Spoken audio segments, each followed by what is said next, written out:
Sure,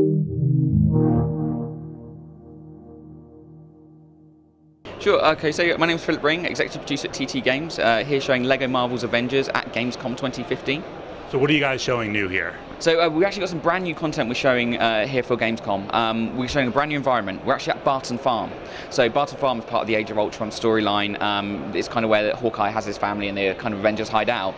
That's an environment we actually get to explore. You get to kind of go there, it's free roaming, you can find missions, quests, things to do in this environment. So it features in the story, but something you can come back to in free play as well.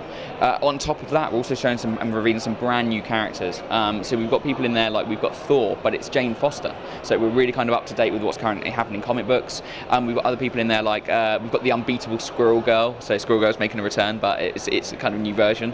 We've also got Kamala Khan. We've got Speed. We kind of really wanted to show that this shows not just the theatrical side of things, but we're also doing a huge amount with comic book.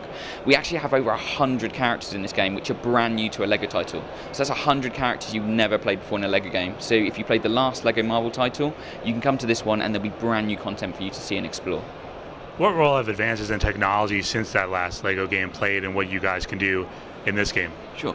So the team are always pushing the tech. They're always trying to do brand new things that we've never been able to do before. And what we wanted to do is show that in the kind of the combat, in what you can do with the characters. So we have actually team-up moves. So as you defeat more enemies in the game, you actually charge up a team-up bar. You can then put two Avengers together and they'll do a special team-up move. So for example, if you take Black Widow and stand next to Iron Man, you can trigger this move. They're kind of shooting, like Black Widow shooting her guns, Iron Man shooting repulsor blasts everywhere. It's blowing everything up. And this is something we've never been able to do before. And it kind of gives it the ability that if you're kind of you spend more time playing your games, you get to go, okay, I'm in a room with 10 enemies, I want to save my team up moves to use it to wipe them all out in one go. Whereas younger gamers will still be able to trigger them, but we kind of wanted to give that level where you can do things that we've never been able to do and kind of have a lot of fun with that. And then that also includes things like special moves one-on-one. So if, for example, you're Quicksilver, you can go up to an enemy, trigger a special move, and he'll like knock the enemy up in the air and keep them off the ground, use it as a takedown, and it's just that kind of level of depth that we really wanted to bring these characters to life, that the tech allows us to do. So the team do a fantastic job kind of really bringing it to the front of what we can do from a gameplay experience. Can you talk about the depth when it comes to the story and what people will be exploring in this world?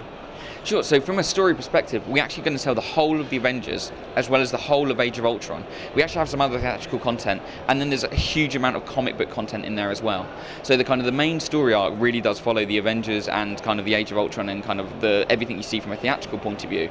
But then we get to explore more, we get to do the comic book side, we get to explore New York City and kind of really digging into not just those characters, but the wider comic book universe as well. How do you guys work with the actual comic book side to bring this to life? So we work really closely with Marvel, and it's fantastic for us because we get to have a chat with them about what would be good, what would be cool things to do, what comic book arcs would be really interesting, and that's something that's really special because it means that we've got huge Marvel fans in the office, and when we get to say we'd like to include this story arc, and Marvel are like, yeah, fantastic, we love it, and that's really great for us because it means that we get to do things that genuine fans are going to enjoy seeing. So that's a kind of like a really special relationship.